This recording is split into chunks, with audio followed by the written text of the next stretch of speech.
Jõe oma nagu maa vereringe. Nä avitase arvosaia maa egevetsest vahtsenemisest ja tuust, määnest näko maa läbi aige olnu om. Soome-ugri perimusen om usutu, et koolnuide maa om tõsel puul vett ja tii sinna vii jõkepite alla voolu. Ja tagasi tulevana ummi elävit sugulaisi kaema vasta voolu. Jõe oma nagu elävä, nä tuleva ja läävä, toova ja veevä, ütles maausuline Margnaip. Tuupärast on vannol aul arvatu, et jõe ello, jõe liikumist ei või segada. Jõgi või kätte massa. Luudusel ja aol oma saladuse ja plaani, mida mi ei tiia ja mida mi ei võiki teedä, kõneles mõtsatark Klaisi-Juhan Koorastest.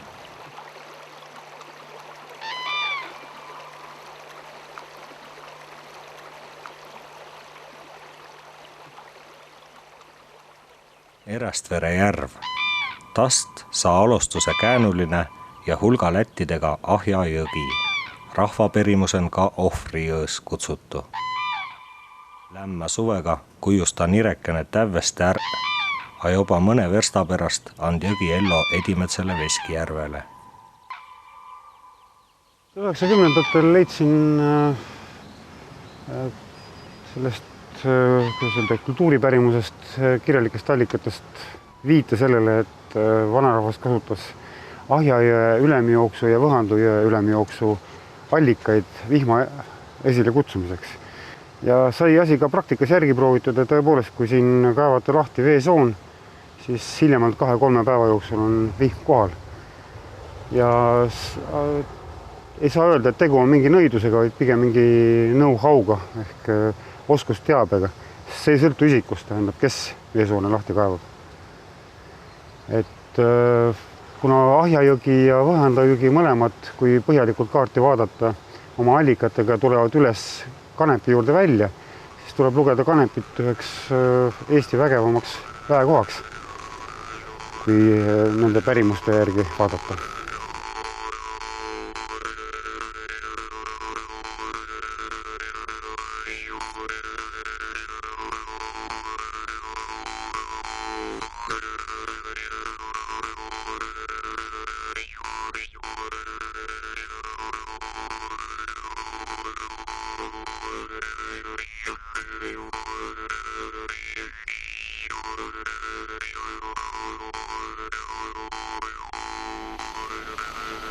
Vedela Veski on kirän edimest kõrda märgitu 1632. aastagal Erastvere mõisa veskina.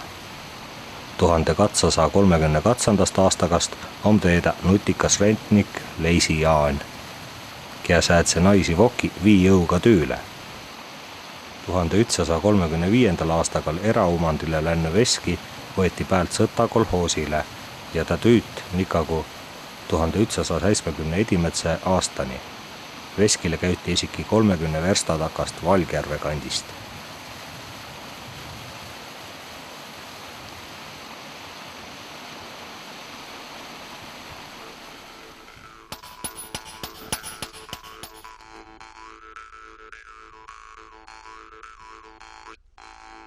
No see ongi usu küsimus. Kes usub, see usub ja tunneb, et ta on olemas, ja kes ei usu, sellele teda ei ole. Ja nii lihtne see asi on. Võib olla nii ja võib ka mitte olla. Võib olla midagi muud, võib olla on mingi muu looduse tegur. Ja kes ütleb, et see on veesoon. On asju siin ilmas, mis ületab igasuguse inimmõistuse, fantaasia piiri, aga me ei tea, mis asi see on. Meil ei ole millegagi mõõta. Me ainult näeme, tunnetame, aga mis see kõik on. Võib-olla on see psüühiline enesepette, ja me seda ka ei tea. Me ei saa seda kunagi teada. Pea seda meile. Ja teine asi, me ei tohi seda teada.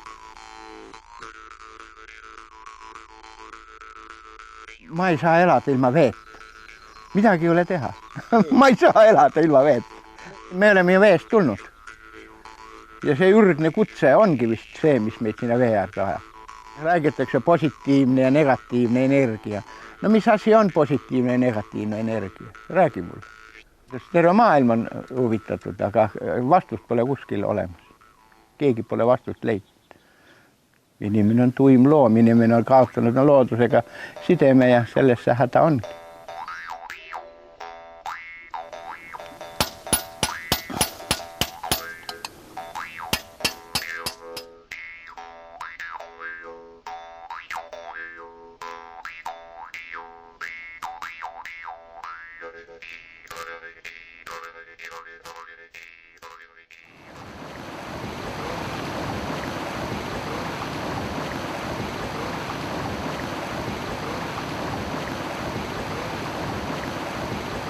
Kaska veski ajalugu hakkab peale 17. sajandi esimeses pooles kirjalike allikate järgi. Oletada võib, et veski koht ise on palju vanem. Veskil oli tihti peale häda Paisjärvega ja tõisi talomihi hainamaid üle ujott. 1937. aastagal otsust rahukohus, et 4 nädalit inne ja 4 nädalit päält jaani ei või Paisjärve vett kogoda. Ahja jõe veskidel oli tihti peale tüllüga allavoolu veskidega. Noiles jakku vett ja jahvata sai õnne mõne tunni päevän. Töökorras oli veski 64. aastani, kuni toimus konflikt kolhoosi esimehe ja veskimehe vahel. Ja pärast seda lõhuti ära tamm buldooseriga ja veski jäi seisma. Jõudumööda oleme siin kõigepealt üritanud säilitada eelnevat olukorda ja nüüd vähehaaval siis taastada müüre, palkosa. Kõige esimesed võiks öelda, mida me teame, olid tegelikult munkade ehitatud, ütleme, et tsistertslastest mungad. Tsistertslaste ordu oli tegelikult selline, kuidas ma ütlen, veeusku ordu. Üle Euroopa kuulus, rikas, jõukas. Tollastele munkadele või siis ütleme vitsameestele oligi see märk, et sealt tuleb nii palju allikaid, see peab püha koht olema. Ja Bernard Clairvaux, kes on ju tulihingeline kristlane, tema ütles ju selge sõnaga oma kirjutistes, et kuulake või vaadake puid, vaadake linde, vaadake vett, nii edasi, et need räägivad palju rohkem kui targad sõnad.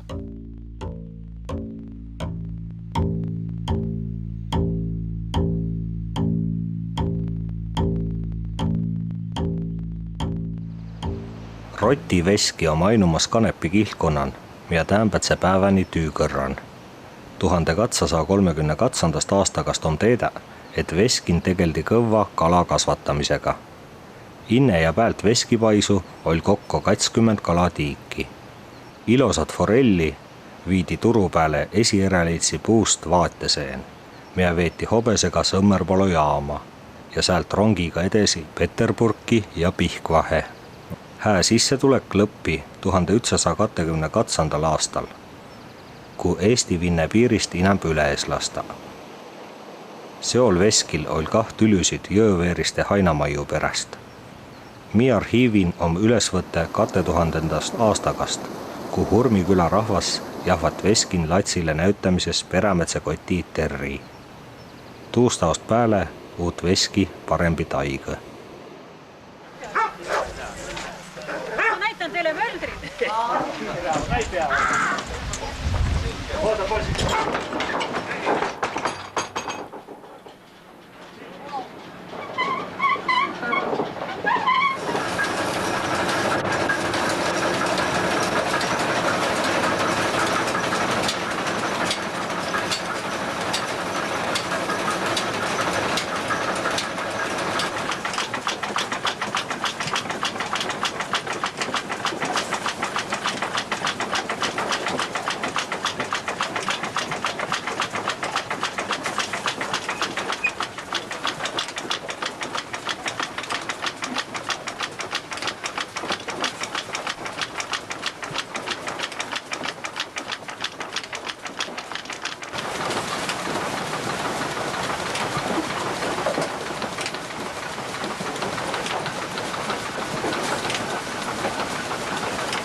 et mõni jahu on hea, aga mõni ei ole.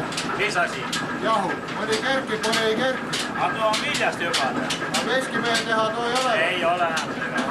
Vanast üteldi, et nad saab teha viina viljast, kes kõik kolgutamist ämdad, aga viljast ei ole, kui vili on keeb, siis ei saa. Siis on jahu jah, aga siis ei ole veel keebpainet. Aga miks öeldakse, et mõnes veskis tehakse paremini kui teises? Ei. Mis ta vahe on? Ega ühtemoodi tehakse. Vasta kui vili on korralik, siis tehakse ikka, kui saab korralik teha. Aga muidugi tulemas möldres kõik teha. Mis ta oleks vaja möldrida, et hea jahu tuleks? Ei, midagi ei ole, aga lihtsalt masinalt peab oskama reguleerida. Ja kivi peab õige olema? Ei, kiviga jah, siin on valtsid teha. Püüs ja kiviga tehakse leivajahu. Siin on kivid ka olemas? On ikka ja üks kivi on see. No see on esimese sorti jahu nüüd, mis on tulnud viljast. Sobib ka? Sobib. Ikka proovib. Mis maitseb on? See on selle aastane vilja. Aga viimane suvi ka enne.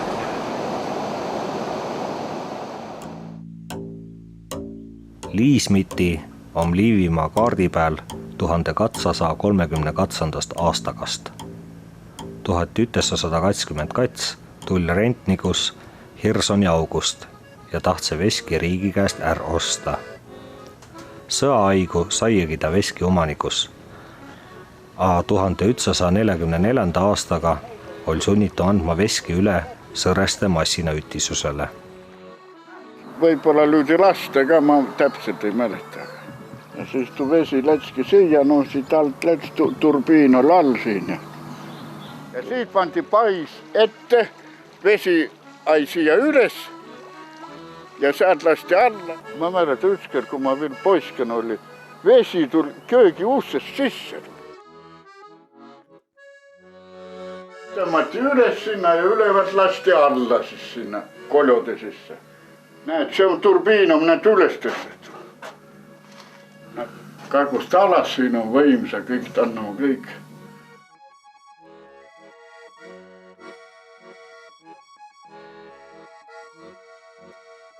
Tima latselatsel Kirotari Kalevil oma alale hulk dokumente noist segatsist aigõst.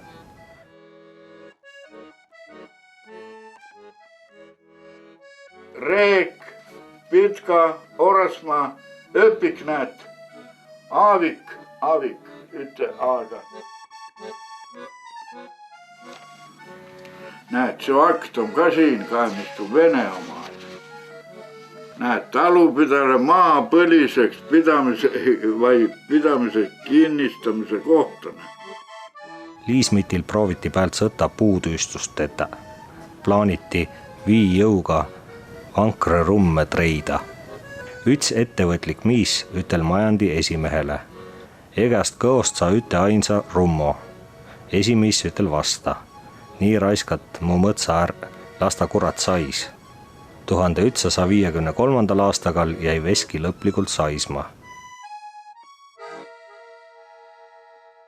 Vaigu oli järgmine veski Ahja jõe peal. Tuu varemid mäletase vanempa inemise. 1912. aastal palli veski tävelikult maaha ja paiklik mõisaherr tuud inamp üles ehita.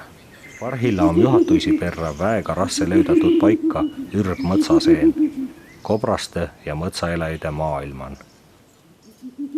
Et see, mis meile praegu, kus me vaatame isegi 17.–18. sajandi kaarte, me näeme seal mingit veskimärki ja me praegu lähme sinna kohta, siis me näeme seal ainult sellist, isegi mitte vett, me näeme lihtsalt seda sängi ainult ju.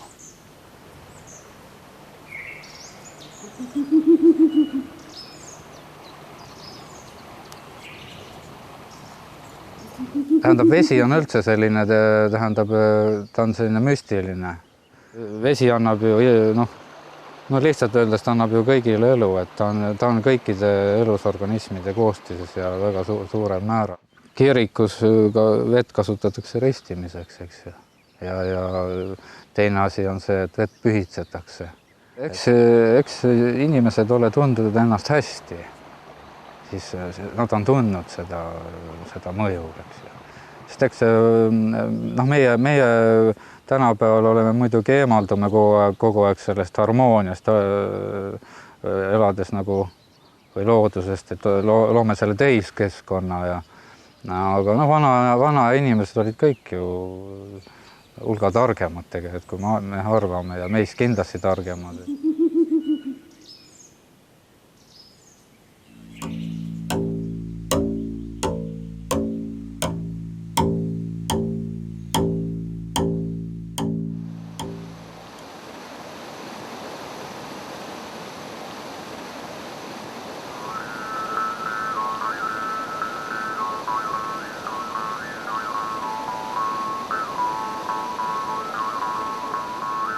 Tille veski on märgitud 1624. aastaga maarevisjonin.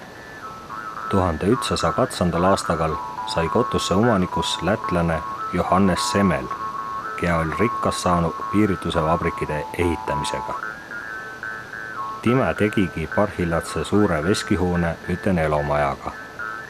Majan oli esiki keskküte. 1140. aastagal läts tär selle, et pidi veski andma hurmi massina ütisusele. Viil 1170. aastagal tüüt veski aasta läbi.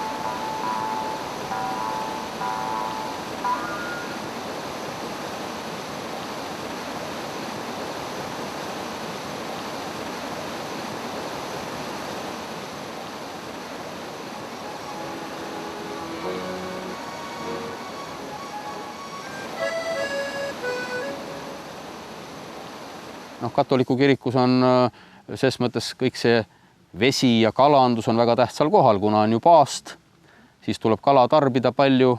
Nii et pigem võime öelda, et meile tõid mungad veskid sisse. Jah, siis nad muidugi anti rüütlitele või siis ütleme mõisaomanikele ja siis kes siis valis välja vastava selle seal tegutseja või ütleme möldri, ega mõisnik ise seal ju ei jahvatanud. Ja esimesed küll olid viljaveskid, aga kohe hakkasid tekkima ka lauaveskid.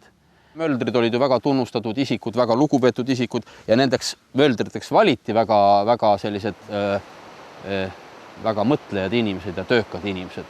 Nii et see on nagu omavahel seotud ja kumb on põhjus, kumb tagajärg, seda me nagu ei teagi. Juba Poola ajal oli siin samas Urvaste ja Kanepi kihelkonna tinglikult, sest Kanepi kihelkonda polnud olemas.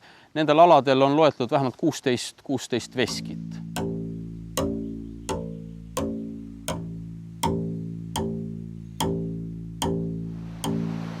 Ahja jõgi on Kihlkonna piiris. Haarna veskil oli lavaveski Tanpuul ja Huveski säälpuul Kanepi Kihlkonna piiri.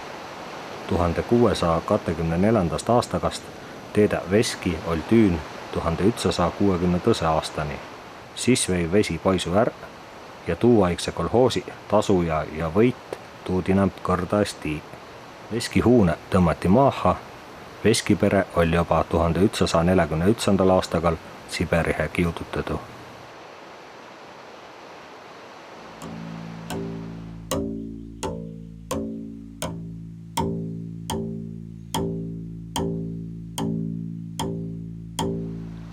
Hilba oja peal on olnud kats veskit. Hilba veskist oma veel müürud peräle. Tilluna asupaika on rasse ka tiidjal lööda. No ma olen sündinud seal ja kõik. Ta võeti juba 46 ära, võõrandati massinaühistule. Ja siis kui kolhoos, no muidugi siis läks automaatselt kolhoosile. 51 enam lõhuti ära kõik sealt, jah. Ja siis oli veskist kõik mammadest, kõik need rattad ja kõik näiteks mis, et kõik olid viidud ära. Jah, viidi Vanarauas ja lõhuti niiviisi veskid. Mina Lats olin muinasjutu maa, seal oli suletud muidugi jää peal üles ja siis oli seal saarekene ja kastanid kasvasid ja kõik ja. Neid veskeid oli nii palju siin ümberringi. Oli. Kas seda vilja kasvatati nii palju või kuidas aga kui kõik, mina olin laps, oles kuskil olnud ühtegi nõgest või mingisugust võsa näinud. Et kõik hooldasid ju korralikult põldu. Ja mina mäletan, et kui hakkas juba nii lõka tegema. Mul on kõrvus, kui hälli laulis.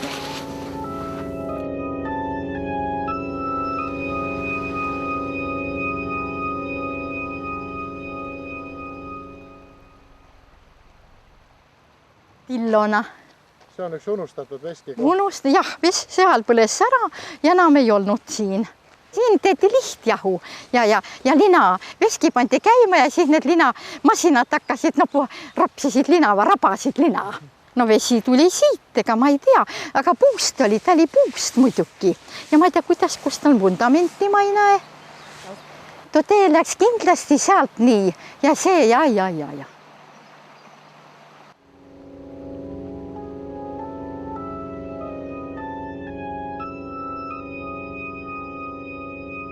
Juba Põhjasõja aost teedas Jänkujärve takan Tiksipalun olnu väikut veskit. Mii vahtsas Koidulas nimetedu 1864. aastakal Kõdavere kandin sündynu Anna Haava vanempa ostseva veski 19. aastasaa lõpun. Jänkujärvest ja Tsähkna veskist oma Anna Haaval mõne luuletuse. Küll voolab vesi veski all. Tuul tõstab tiibu tuhinal. Mu süda nagu tormilind. Kas saan veel kallis näha? Mineva aastasa algusen ost veski Sommeri Piitre. Kinka sugulaisi hulgan oli tõisigi ümbruskonna möldreid ja latsist mitme päivä möldre ammetit. Tsähkne veski palli maha 1940. aastaga kündlekuul. Kahtlustati palama pandmist. Muu hulgan palli sisse ka Sommeri Piitre suur ja väärt raamatukogo.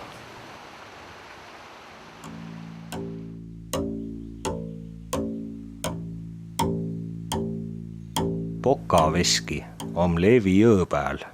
Kõneles kunagitsi veskiumanike Jaan ja Minna Madise Latselats Püssatiiu. Vanaisa tuli Valga maalt vanaemaga siia ja ostsid mõisniku käest talu koos veskiga. Ta käis ikka käest kätte see, pärast seda, kui vanaisa ta maha müüs, siis oli neid omanikke hästi palju, kuni nõukogude ajani välja, siis oli ta kolhoosi veski, sovhoosi veski ja 70 oli vast jah, kui EPA tahtis teha siia vesieehituskateedri, näidis veski ja siis üliõpilasmalev taastas selle veski täielikult ja tegi selle ümbrusega 5+ korda.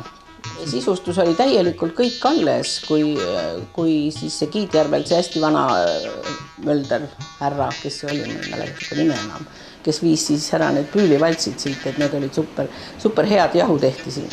Ja viimase varanduse olevat ära vedanud ja siit keegi siis, kes omale vist loomajahu jahvatas.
Oleme Käbliku talu pererahvas ja asume 85. aastast Matu vesiveski kinnistul. 1952. aastal olevat olnud viimane elanik sees. Keldri tegemisel turbiini kasti auku tuli välja hästi palju juba vanu veskikivitükke, mis oli müüri pandud. See eeldab seda, et see veskipaik võib olla päris mitmed sajandeid.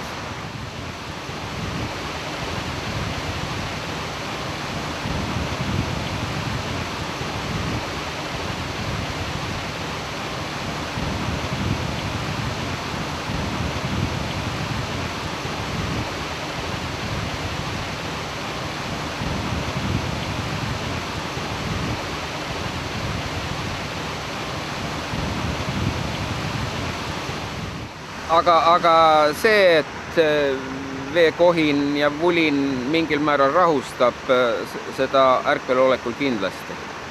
Ta on hea mühin.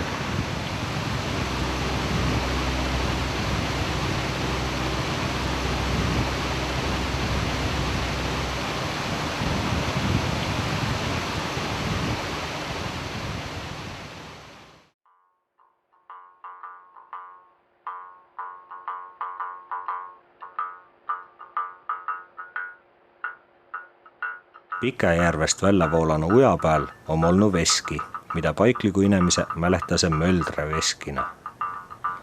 Hästi kõrdadeid talukrundi peal või aimata inneskisi Paisjärvi. Ütsik veskikivi oma ainumas mälehtus noist ammutsist aigõst.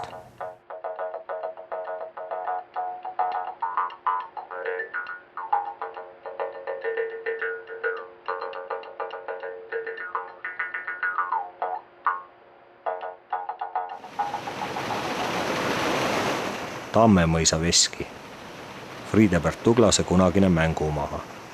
Ta on kõrval kõrtsihuunen Elli tulevane kiränik 11.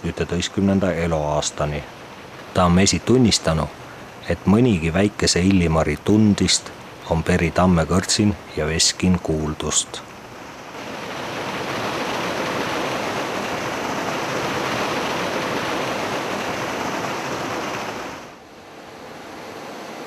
Kiltre talo veski. Kolhoosiao lõpun taastetu hoone ja tamm. Ta kandi ainumas veski. Inne tuud käytti Ahja ja Võhandu jõe veskide mana. Ehit veski üts Eesti põllumajanduse suurkujo Miti Mart. Kõva vahtsenduisi läbi viia ja paigapäälitse kultuurielo tähtsa takastõukaja. Kurvitsa veskist on märke juba 17. aastakasa algusest. Veski on mitu kõrda maani maha palanu. Päält 1124. aastaga tulekahjat ehitati veski vundamendi peale elomaja. Siia tuleb vesi sisse Kokle ojast, mis saab alguse mõni kilomeetrit ülespoolu Mutsina järvest. Veskihoone, mis praegu siin seisab, et see on Nõukogude ajal ehitatud. Sõja ajal põles õige veskihoone, mis oli selle taga, suur palkmaja. Praegu on vundamendi kividel näha, et see põles maha, mida minu vanaisa ja tema isa pidasid. Kurvitsa veskil tehti siis neid tatratangu. See oli üle Eesti kuulus. Tatratangu tegi ja käidi isegi Põhja-Eesti käidi siia tatratangu tegema.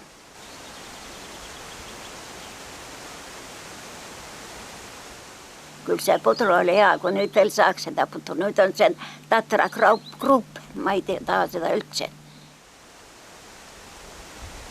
Lauaveski oli siinpool. Siin oli teine truup, kust vesi läbi jooksis. Et siin teisel pool on näha ka veel isegi vesi niriseb läbi. Praeguseks on kinni aetud, aga mingid jäljed on jäänud.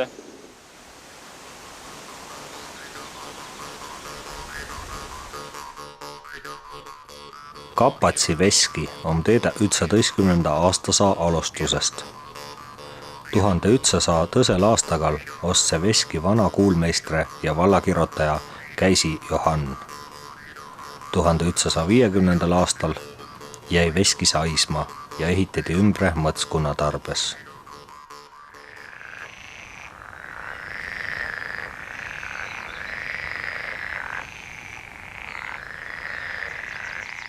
Kooraste Suurjärve tule läbi Kooraste mõisa Sööme Rebäse ehk Lokaoja. Tolle pääl on 1511. aastakast Kooraste mõisa veski.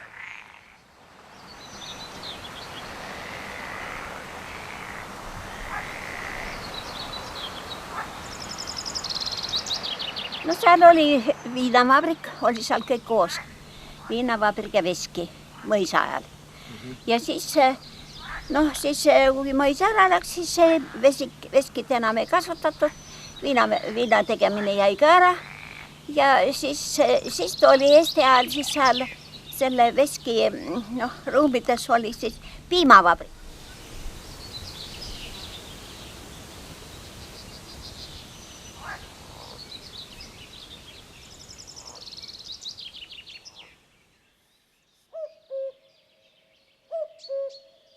Kihlkonna piiri pääl olevast Pikkjärvest tule Kooraste Suurjärve Kusto uja, ming pääl on Kusto veski. Tast talost on peri Erika Aland-Vernik, kirjanik ja vaibakunstnik Brasiilian. Paarikümne aasta eest sai seot tiid viil laonu talomanu sõita. Nüüd sekas ütsik inemine tan suuren mõtsan õnnet sirke. Teeda on Kooraste kandist viil kats veskit, Kikkaoja veski ja 1910. aastakal Tamme ujale ehitatu veski ja 1932. aastakal Maahapalli. Mõlemba kotusse mäleteid ja paiku ei lõvva. Veskid hakkasid ikkagi siis tulema, kui eestlane muutus põlluharjaks. Aastasadadega alguses ta oli ju karjakasvataja ja kalamees ja miks me üldse räägime, et vesi on eestlastele väga püha ja eriti voolav vesi, sest kuni ma julgeks öelda keskaja lõpuni, uusaja alguseni oli ju vesi või veetee oli see, mis kogu rahvast ühendas. Läbi metsade ei käidud ju, käidigi mööda vett.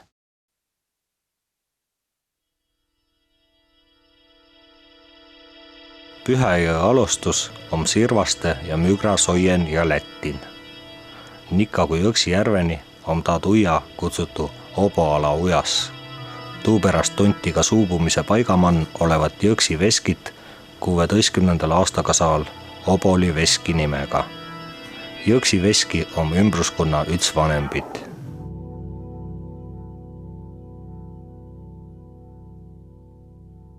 Nende veskite rajamine põhjustas paljude piirkonna inimeste sealtkandist pagemise, sest seda peeti väga halvaks endeks, kui sekkutakse sellise Pühajõe tegemistesse. Varasemad oli küll veskid Pühajõe arujõgedel, aga Pühajõge ennast peeti puutumatuks.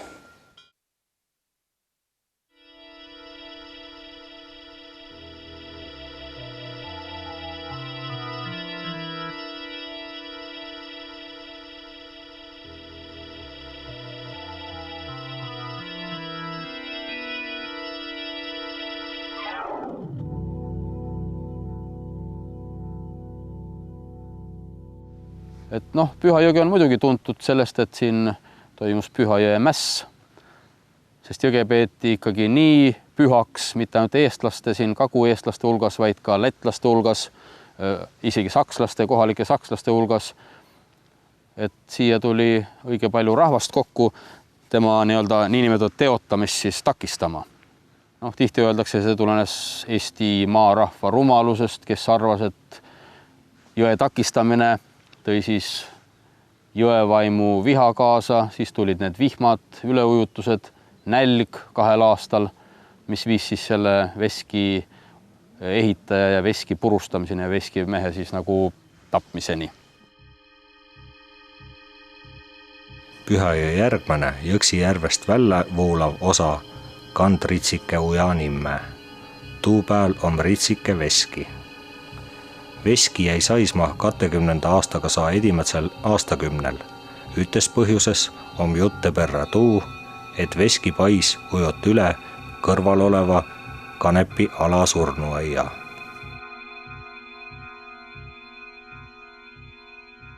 et miks üks jõgi või üks veekogu muutub niivõrd pühaks, ega selle kohta ju täpselt me ei oskagi niimoodi öelda, aga et teda on niivõrd väärtustatud, et sinna on rajatud, sinna on tahetud oma viimast puhkepaika rajada, seda näitab see kalmete rohkus nii üksikuid kui gruppides neid kalmeid, mis seal Pühajõe ääres on. Ja nende niinimetatud müüride või siis tänapäeva mõistes paljandite rohkus sellel Võhandu või Pühajõel, seda peeti niisugusteks maaema väravateks ja maaema sisemuse avamisteks. Et eks need kõik on selle pühaduse esile kutsunud või sellise püha mõiste.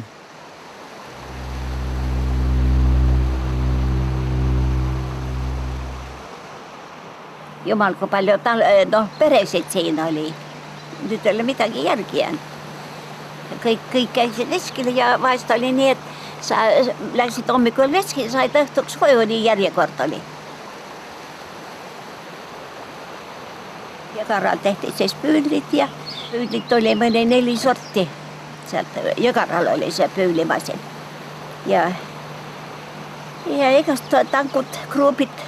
Jõgaral oli ka suurtööstus, seal oli villatööstus ja kõik riiete vanutamine ja värvimine ja seal oli suur vabrik. Veskimann oli ka kõrralik puutüükoda. Ümbruskunna nutikamba talomehe, kes taha hinnast kolhoositööjega vaivada, naksivad paikliku pillimehe Reedi Hansu juhtmisel kontrabasse tegema. Kõik ümberringi oli seal naabrid, vaid talost oli. 5 tegijat oli. Üks tegi neid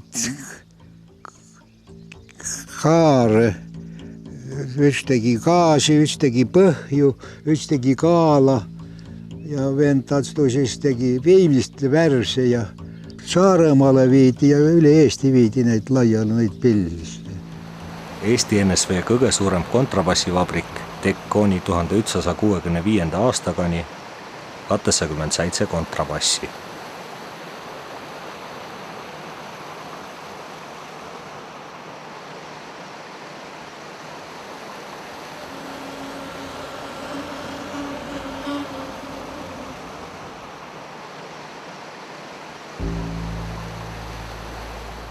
Tehti siis püüdlit ja villatööstust rohkem.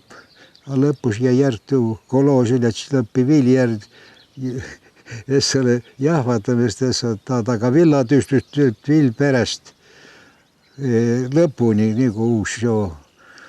Eesti valitsus tuli ja siis jäi tää.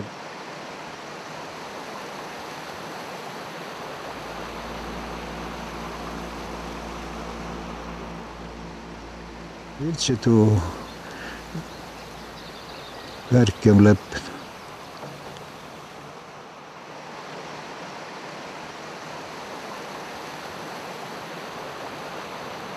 Aga seda Võhandu jõge või Pühajõge on kasutatud ravitsemiseks ja joomiseks ja seda vett on saadetud ka Stockholmi ja Kuramaale, nii nagu vanad kirjad räägivad. Väga täpselt on kirja pandud. Aga seda nüüd, kuidas öelda, seda me ei saa alati võtta tänapäeva inimese seisukohast. See on lihtsalt sümbol.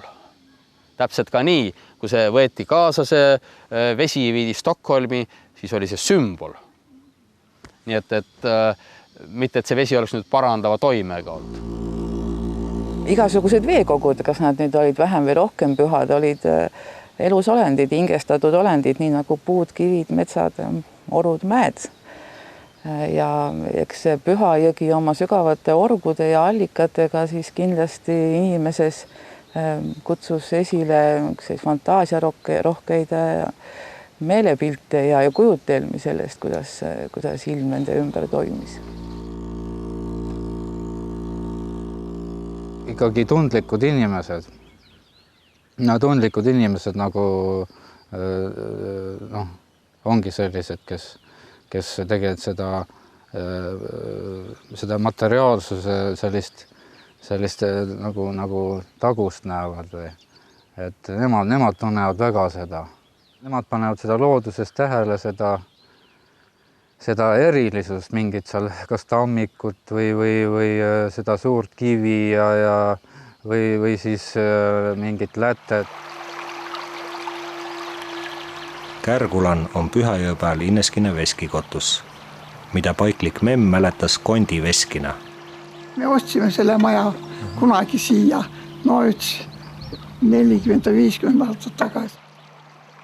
Siis olid kõik veskitammid olid veel korras ja sillad olid veel korras ja sõideti autoga üle ja Saekaatri oli siin otsapool ja veski oli seal otsapool. Ta oli üte katuse all.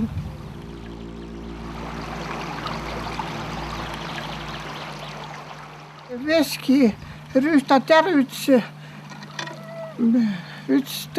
veski, mis tahtis tast osasid ja tuu lammutas ära tuu veski. No, ta katuse olidki läbi juba, aga siis seinad lõhkus tuu ära ja vei siis tuu kivi ja ma ei tea, mis sealt ära kõik. Aga Saekaatri, tuu lagu siis endast ära ka.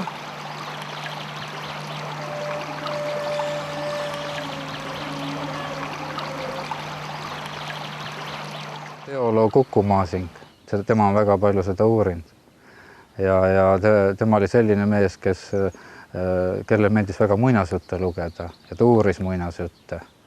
Ega muinasjutt ei ole ka tekkinud niimoodi, et siis mingil tühjal põhjal, tal on mingi alus.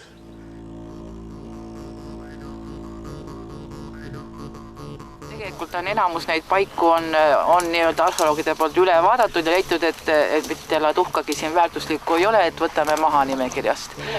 Et küsimus ei ole ju üldse sees, et kas sa leiad siit mingi kullapaja või mingisuguse killu. Küsimus on selles paigas, kus aastasadu on meie esivanemad käinud ja oma vaevad ja mured ja õnned ja kõik siin ära rääkinud ja kuivõrd abi saanud või mis palunud abi ja selles kohas on niivõrd palju salvestunud, et seda ei saa mõõta ei potikillu ega mingisuguse muu leiuga. See on lihtsalt rahva põlismälu.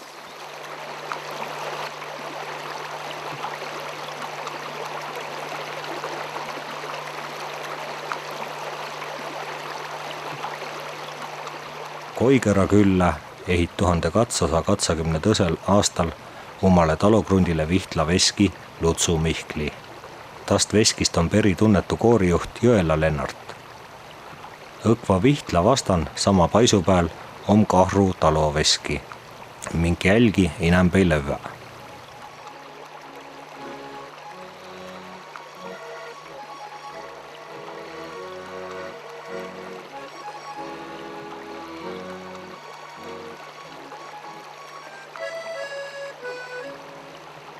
Veel üks 400 aastat tagasi oli Pühajõgi ikka niivõrd väärtustatud paik, mida peeti pikse sünnipaigaks või pikse kodukohaks. Siis 400 aastat tagasi oli selge, et igasugust sekkumist Pühajõe voogudesse ja voolamistesse peeti täiesti taunitavaks ja mingisugusest veski ehitamisest nagu siis ei tulnud mõttessegi. Aga millest see pühadus väljendab, ei oska isegi ükski ajaloolane öelda. Pigem on igasugune pühadus tähendab seda, et see koht, see paik oli huvitav, põnev võrreldes ümbritsevaga. See käib nii metsatukka kui ka künka kui ka siis jõe kohta. Et üks võimalusi, miks nüüd see Pühajõgi sai püha nimetuse, on võib-olla see ilus käänuline kuju siis sellel jõel.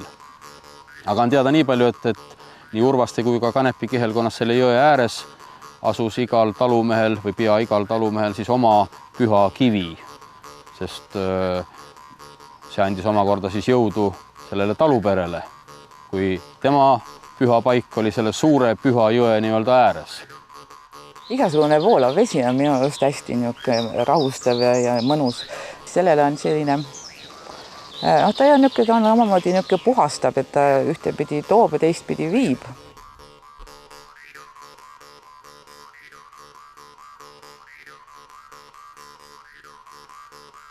See ongi see kõige lihtsam reegel maausulise inimese jaoks või kõige lihtsam arusaam ümbritsevast, et ei ole olemas sina eraldi ja sind ümbritsev loodus või kuidas me seda nimetame, vaid on üks tervik, mis kõik toimib vastamisi ja siin ei saa välistada enda tegemisi looduse tegevustest, et paratamatult on kõik sõltuvuses ja kõik toimib ahelana ja kõik see, mis sa teed valesti, see kõik ahelanaga toimib edasi ja teistpidi sulle tagasi.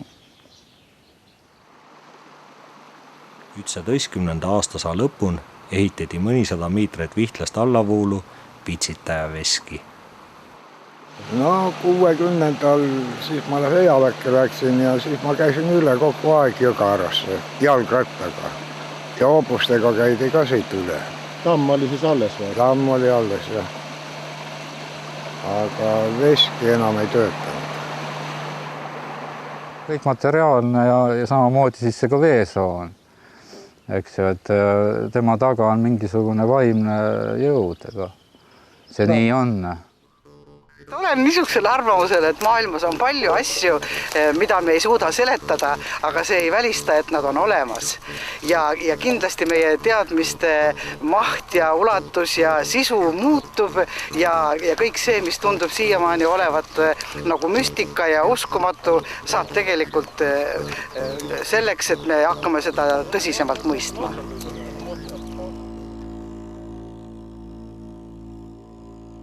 Kanepi kihlkonna perämine veski Pühajõe pääl on Parmu veski. Seo ehittiva 1827. aastagal üten mõlembal puul jõkke elava taloinemise. Kärgula mõisnik oli käynyt revolvriga vehkman ja veski mahalahkmist nõudman, a maamehe jäivät tuukõrd pääle.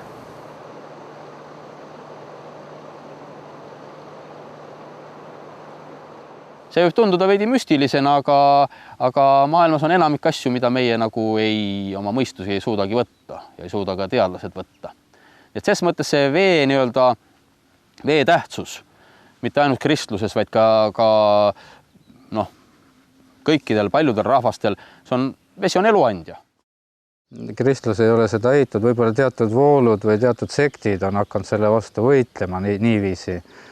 Eestis oli see vennaste koguduse liikumine, kes nagu kohe isegi hävitasid.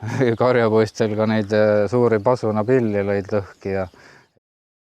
Kõiki asju me ei mõista. Ja minu arust on seal samas Aino Kalda selles raamatus Pühajõe kättemaks, mis on üks väga hea raamat. Siis ma küll ühe koha loeksin ette, et siin nüüd selle sama ehitaja Adam Törferi sõber Heinrich Gutkind ütleb niimoodi Adamile vastuseks, kui Adam ütleb, et kuule, kas sina oled ka selle maarahva ebausu sisse langenud, siis tema ütleb niimoodi, et mis tead sina sellest rahvast ja tema salajasest tarkusest? Tõesti, see ei ole mitte esimest korda maailma loomisest saadik, et Jumal vee kaudu oma tahtmist avalikuks teeb. Tuleta meelde Niiluse jõge, mis vereks muudeti, või vett Egiptuses, mis kihises kärnkonnadest, või vett Maaras, mis tehti magusaks puutükiga ja niisama Jordani jõge, mis pidi kuivama prohvet Eeliase pärast. Ja ma ei räägigi veel pühast ristimisest endast, mis on ju ka vesi ja sakrament ühel hoobil. Miks ei võiks siis Jumal oma tahtmise täidesaatmiseks tarvitada ka seda Võhandu jõge, otse kui üht abinõu oma vägevas käes? Nii et see Püha jõgi ja Võhandu ei olnud ju mitte ainult siis nii-öelda, kuidas me ütleme, maarahva või paganate või kelle iganes püha, tema jaoks püha. Ta oli kõigi elanike jaoks püha, sest ta oli midagi suurt, sellist voolavat, mis ühendas kõiki ja samas tõesti sealt sai seda põllud said vett. Seal olid need sillad, seal olid need veskid juba ennem olemas. Ilma veeta meie oludes ju ei ole põllumajandusel ka midagi teha, meie enamik põld on ju kõik vee ääres. Ja samas, kui ta on niivõrd ilus ja maaliline, miks mitte teda pühaks pidada. Täpselt samuti nagu on ju allikaid pühaks peetud või hiidesid nende ilusate puude pärast. See koht peab olema ilus ja siiamaani ükski uurija nagu ei oskagi öelda, miks mõni asi muutub selliseks pühaks ja ilusaks.